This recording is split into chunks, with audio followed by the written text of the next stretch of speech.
35 million Americans claim Irish heritage. Between 50 and 80 million people around the world identify as Irish. That means we're the largest per capita diaspora in the whole world, and we only have 5 million people in Ireland. You Americans, you love joking about an Irish goodbye and an Irish exit. Clearly, we're not pulling out. We are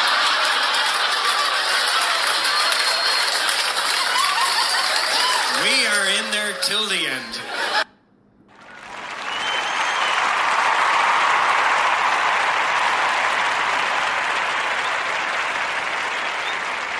Good morning. It's Wednesday, Science Wednesday, March the 18th, and this is The True Conservative. Welcome to all the butchers, bakers, and candlestick makers out there. I'm Ron, your host, and the only true conservative in the United States today. So today, after the Serenity Prayer and the patriotic song of the day, we will have Varney and Company, Dr. Berg, and Professor Feynman. All that and more when I get back.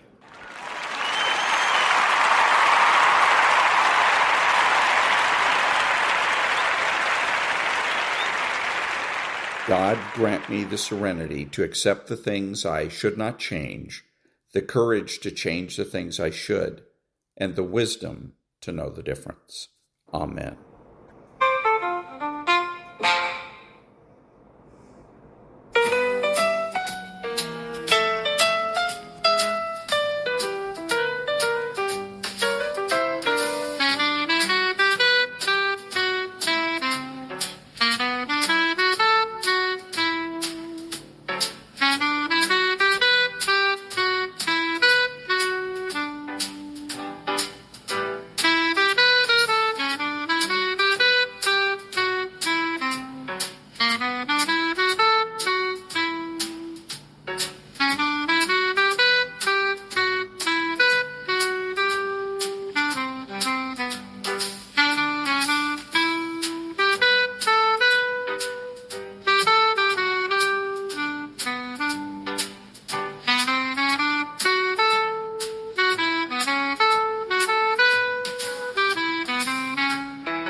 Thank you. Now, Varney and Company.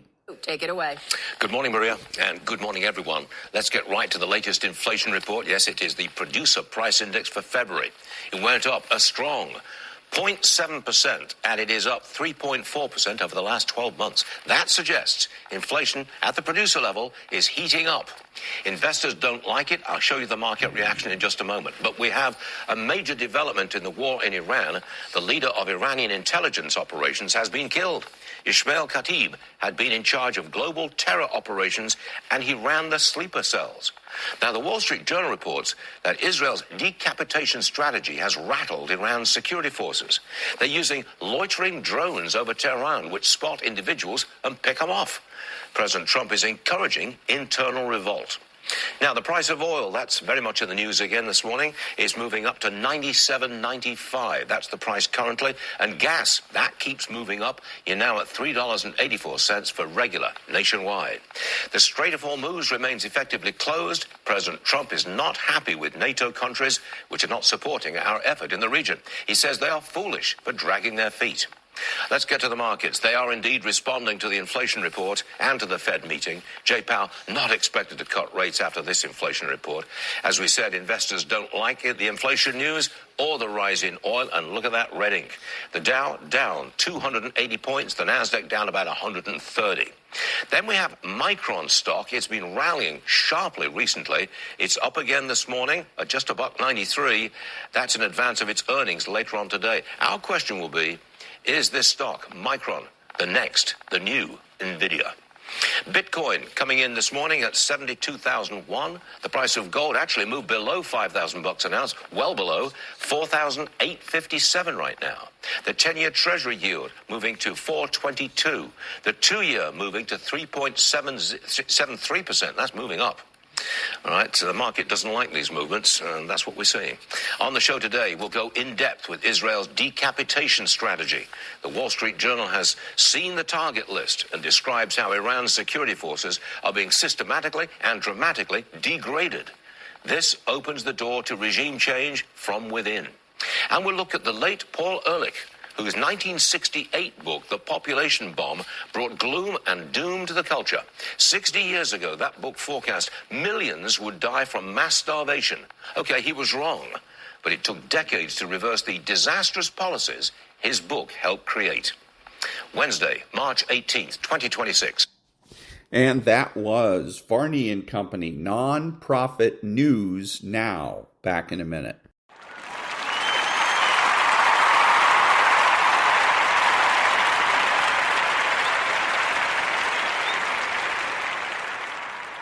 Thank you.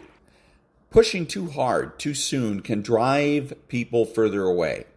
Let time do some of the work for you. Sometimes people need distance to see clearly. They need to experience the liberals' behavior for themselves without your interference. And when they do, your consistency and calm will stand in contrast to the liberals' chaos. That contrast becomes more powerful than any argument. Part of rebuilding means doing your own inner work. You can't expect others to trust you again if you're still carrying the weight of bitterness or the need for vindication. You must rebuild your relationship with yourself first.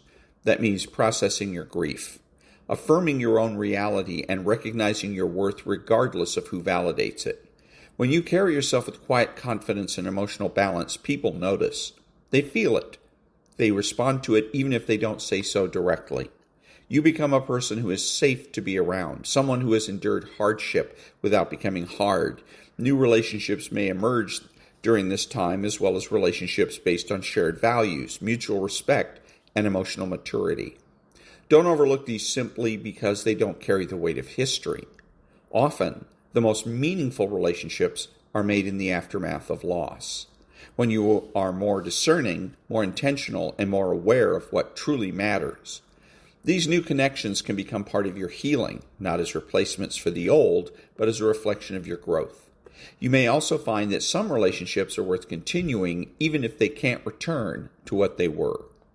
People may not be able to fully understand your experience, but they may offer support in smaller and quieter ways. Rebuilding is not an all-or-nothing process. It involves layers, degrees of trust, and evolving boundaries. What matters most is that you move forward with clarity about who you are and what you're willing to allow in your life. Rebuilding relationships gradually is not a return. It is a recalibration based on truth, maturity, and the desire to cultivate that which is healthy and lasting. Learning when to walk away is one of the most difficult yet ultimately liberating choices a person can make in the aftermath of liberal manipulation. When someone has turned others against you, poisoned relationships, and distorted your character, the natural instinct is to repair, to fix, to explain yourself until the truth is recognized. But not every relationship is meant to be repaired. Not every person is willing to see clearly. Not every situation requires your continued involvement. There comes a point when the most powerful and self-respecting act is not to fight harder, but to let go. Walking away is not the same as giving up. It's not a failure or an act of bitterness. It is a conscious, courageous decision to reclaim your energy and peace. Liberals operate through enmeshment. They create confusion, obligation, and emotional dependency. They want you entangled in endless cycles of defense and explanation. They want to keep you close enough to control, yet distant enough to deny accountability. Walking away disrupts this entire mechanism. It sends a clear signal. You're no longer available to play a role in their narrative. This isn't easy. There is grief involved. There are often people you hoped would see through the lies, people you loved, trusted, or looked up to. There's a version of the relationship or the community or the life you once had that you now have to mourn. Grief is not linear. It can come in waves, sometimes subtle, sometimes overwhelming. You may feel anger, sadness, longing, or regret. These emotions are not signs that you made the wrong decision. They are the natural aftermath of disentangling from something unhealthy, especially when it once felt meaningful or safe. Clarity is what makes walking away possible. Clarity about who you are. Clarity about what you're no longer willing to tolerate. That clarity doesn't come overnight. It often emerges through lived experience, through the exhaustion of repeating yourself, through the silence of those who once stood by you, through the internal dissonance that grows when you continue to engage in spaces that violate your sense of truth. Eventually, the pain of staying entangled outweighs the fear of letting go. Learning to walk away is recognizing that some people prefer the lie. They're more comfortable believing the liberals' version of events. It fits their worldview, protects their ego, or spares them from difficult truths. Trying to convince them otherwise becomes a draining, fruitless endeavor. Your responsibility is not to awaken those who choose to sleep. Your responsibility is to live in accordance with reality, no matter how others respond. You do not owe your energy to those who repeatedly misuse it. Walking away is also a boundary, and not just a physical, but a psychological one. It means you no longer invest time, emotion, or mental space into those who've shown they do not value your presence. It means you stop rehearsing what you wish you said. You stop waiting for them to reach out. You reclaim your focus and begin building a life that is centered around truth, integrity, and emotional freedom. It might be quieter at first, it might be lonelier, but it is honest. And that honesty becomes fertile ground for new growth. This process requires trust, not in others, but in yourself. Trust that you are capable of healing. Trust that you will find connection again, not through performance or people-pleasing, but through authenticity. Trust that walking away from dysfunction is not isolation, but protection. It is not abandonment, but self-respect. Through that trust, you begin to see that distance is not always a loss. It is often the beginning of clarity, strength, and peace that you didn't know was possible while you were still fighting for something that could never be whole. It is a tragic thing when someone lives so long in the illusion of their own superiority that they fail to see the value of what's right in front of them. By the time they do see it, by the time the mask cracks and the delusion shatters, it's too late. That's not just unfortunate, that's the price of arrogance, the cost of refusing to grow up. The illusion of superiority is one of the most seductive lies that a person can tell themselves. It's built slowly, often unconsciously through 1,000 little decisions, each one dismissing the value of others, each one inflating a false sense of self. The liberal, in their desperate bid to preserve a fragile identity, constructs a narrative where they are always right, always deserving, always central. They become the protagonist in a story where everyone else exists as merely supporting characters, useful for a time, but ultimately replaceable. In this self-serving fiction, they begin to lose sight of reality itself. This distorted sense of superiority blinds the liberal to the true value of those around them. They fail to see the emotional labor, the patience, the love that others give. They interpret kindness as weakness, loyalty as obligation, and forgiveness as permission. They take for granted the late-night conversations, sacrifices made in silence, compassion extended even in the face of their coldness. All the while, they believe that they are owed these things, that they deserve them simply by existing. The liberal doesn't ask what they bring to the table. They assume that their presence is a gift in itself. The truth is far more humbling. In every meaningful relationship, value is reciprocal. Respect must be mutual. When a liberal loses someone of value, it's not because that person failed to give enough. It's because the liberal failed to see what was right in front of him. The illusion acts like a veil, distorting not only the liberal's perception of others, but also of themselves. They come to believe that they are the ones doing all the work, making all the sacrifices, carrying the burden. This narrative reinforces their superiority. Look at all I do. Look how ungrateful others are. The cycle continues, self-pity feeding entitlement, entitlement feeding blindness. What they've never considered is how much emotional space they've occupied, how often their needs have drowned out the voices of those who cared. And the tragedy here is not just what the liberal loses, it's what they never truly understood to begin with. You can't grieve what you've never recognized. You can't rebuild what you've never valued. Back in a minute.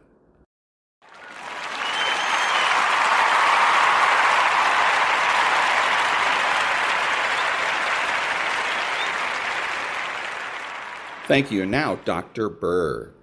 Let's talk about what you could drink as a 1 cup a day to help you burn off your belly fat. You have to realize that belly fat is really liver fat that's spilling over into your belly. And one of the absolute best ways to get rid of your belly fat is using apple cider vinegar. You would take 2 tablespoons in a glass of water and you would drink 3 of those per day. Apple cider vinegar has something called acetic acid that is really potent and powerful to not only break down fat, but also to help insulin resistance, the underlying reason why the liver is fatty in the first place. So just mix 2 tablespoons of apple cider vinegar in a glass of water, like 12 ounces. And that was Dr. Berg. Back in a minute.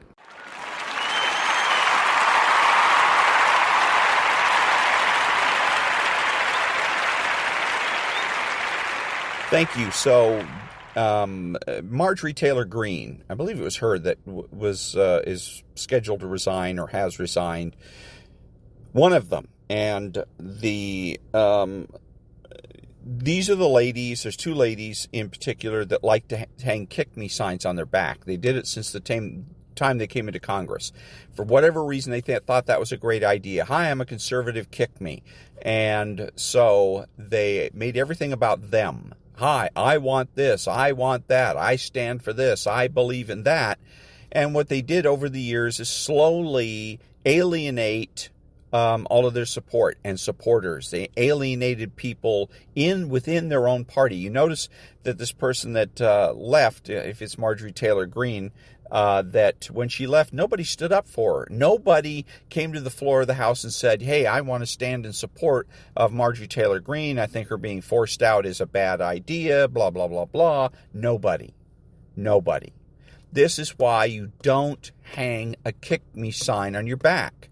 And you don't have to. You don't have to hang a "kick me" sign on your back to prove to anybody that you're a true conservative.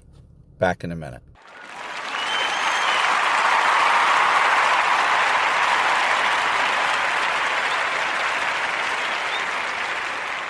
Thank you. Now, Dr. Feynman. Suppose you are sitting on a planet somewhere in the Virgo cluster. You are 65 million light years away from here. You have a telescope of unimaginable power, a telescope so good you can see the continents on Earth. You can see the trees. You can see the ground moving. You tune the focus knob and you look down at the surface of the Earth. What do you see? You do not see us. You do not see cities or highways or humans. You see dinosaurs. You see a T-Rex walking through a jungle in what is now Montana. You see a giant fern swaying in the wind. Now, here is the question that should keep you awake at night. Is the dinosaur there? You might say, well, of course not, Richard. The dinosaur is dead. The bones are in a museum. But wait a minute. To the alien looking through the telescope, the dinosaur is moving. It is breathing. It is hunting. The light from that dinosaur is hitting the alien's eye right now. For the alien, that event is happening now. If you and I are standing here on Earth, we say the dinosaur is the past.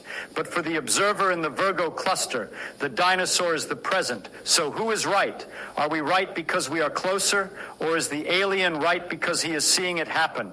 This brings us to a terrible realization, a realization that completely destroys your idea of time.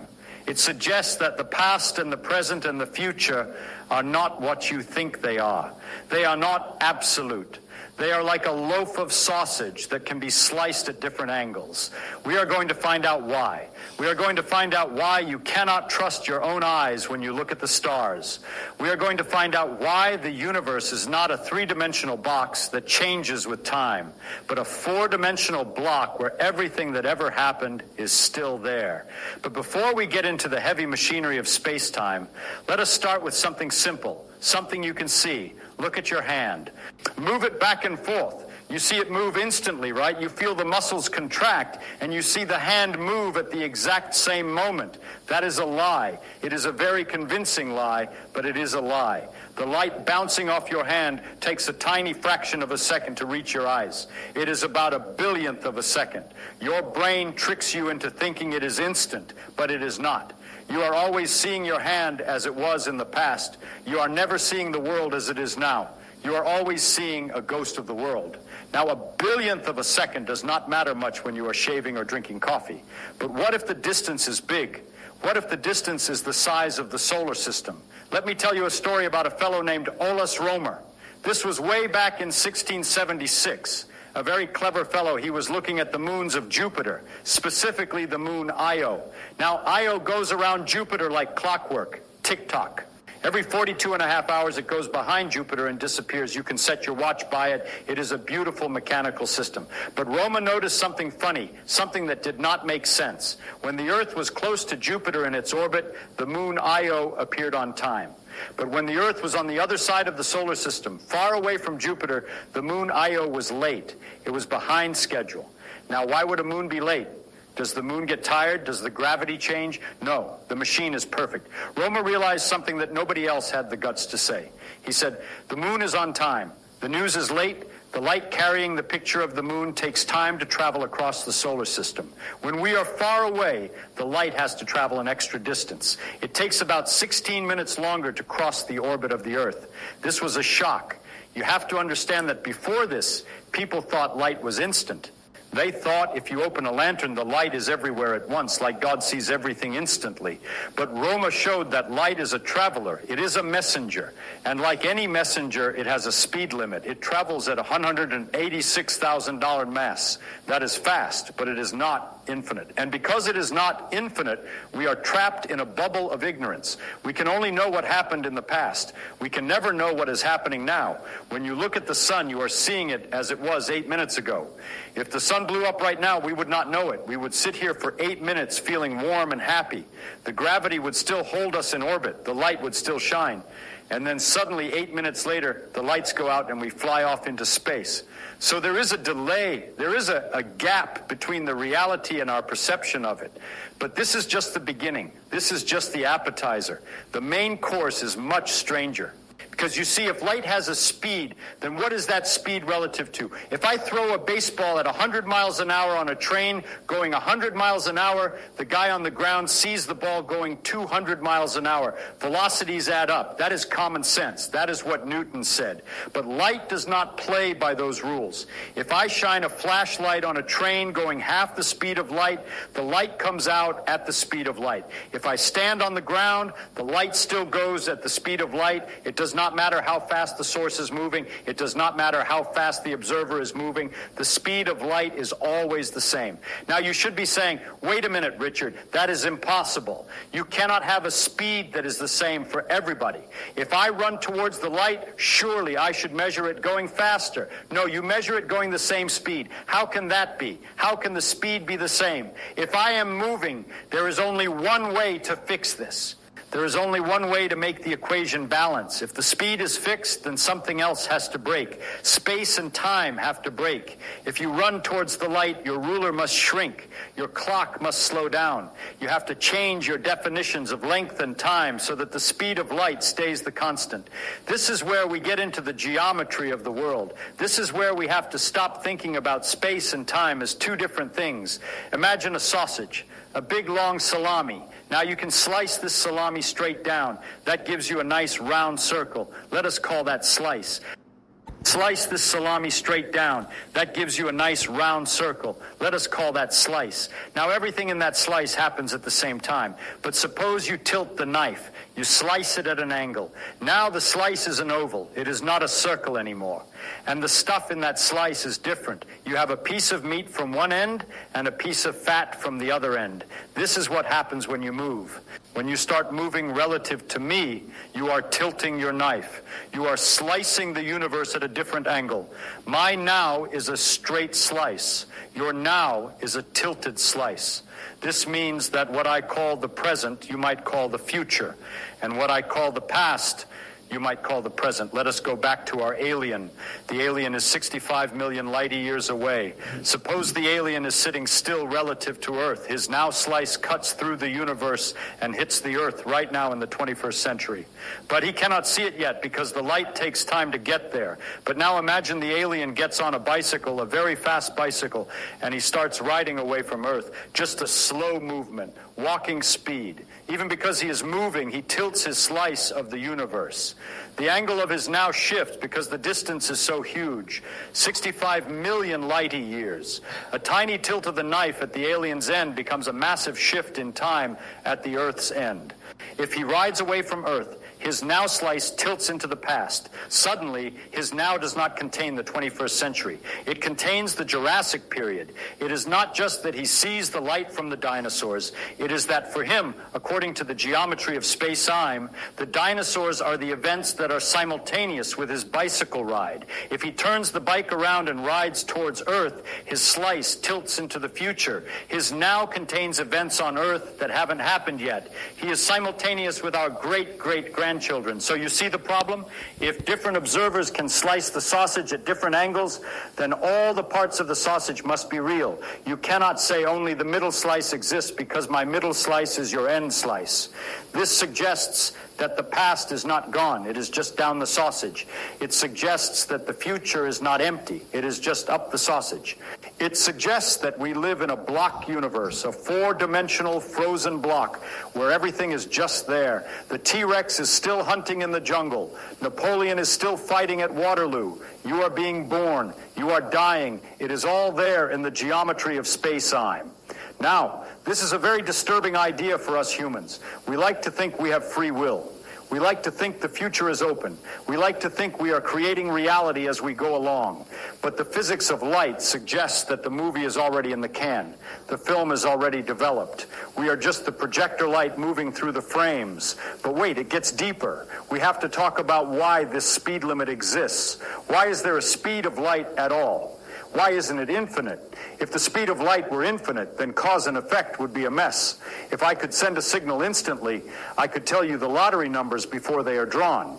We could create paradoxes. The universe seems to have this speed limit specifically to protect causality, to make sure that the cause always comes before the effect. Think about interaction. What is really happening when you see something? It is an interaction between charged particles. You have an electron in the sun. It jiggles. It is hot. So it jiggles around. When an electron jiggles, it creates a disturbance in the electromagnetic field. Now, I do not want you to think of a field as a mathematical sheet of paper. I want you to think of it like a fluid or a jelly that fills the universe. When the electron jiggles, it shakes the jelly. A wave spreads out, ripples in a pond. These ripples travel outwards. They travel at the speed of light. Eventually, they hit an electron in your eye, and that electron jiggles. So the seeing is just a delight jiggle. Shake it here, wait a while, wiggle it there. That is the fundamental law of the universe. The delay is the price we pay for existence.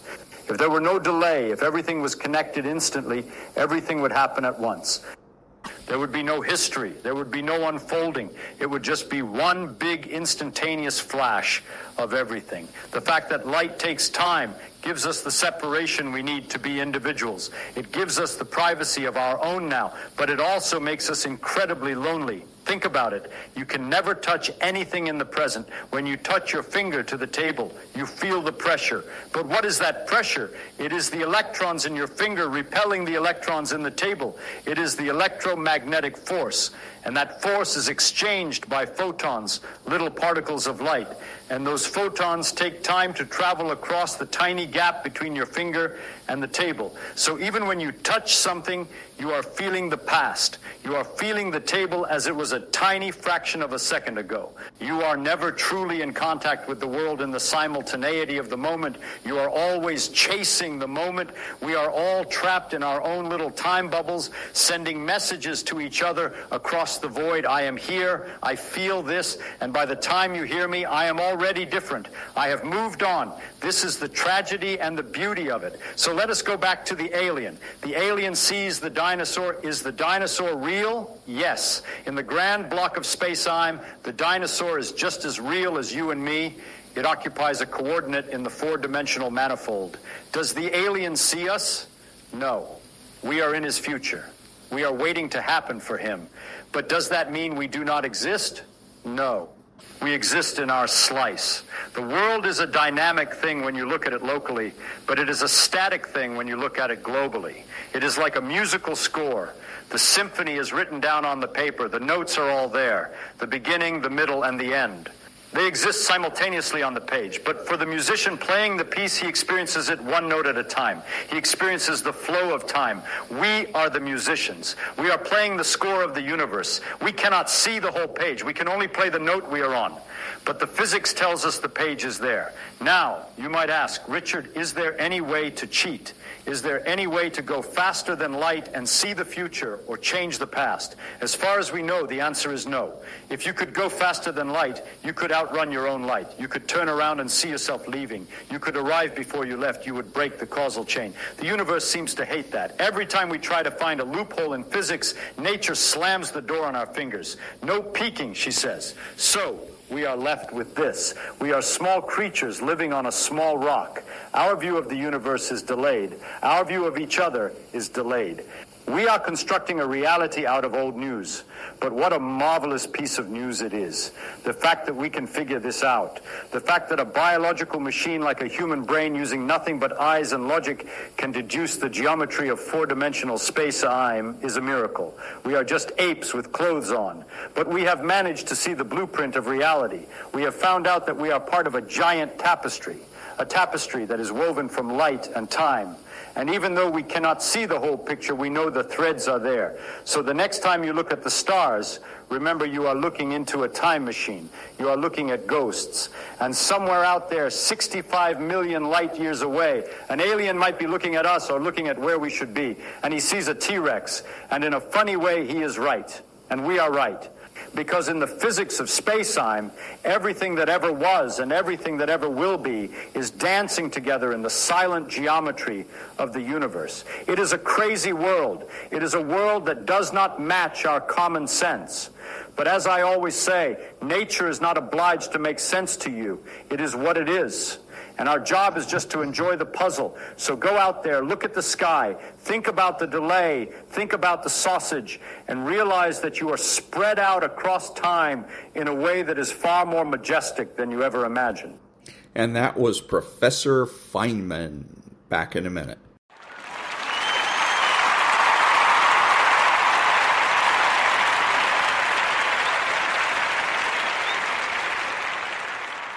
Thank you. This is Ron, your host, the only true conservative in the United States today, bidding adios to all the butchers, bakers, and candlestick makers out there, and reminding you that you're not neutral and that the government has no rights.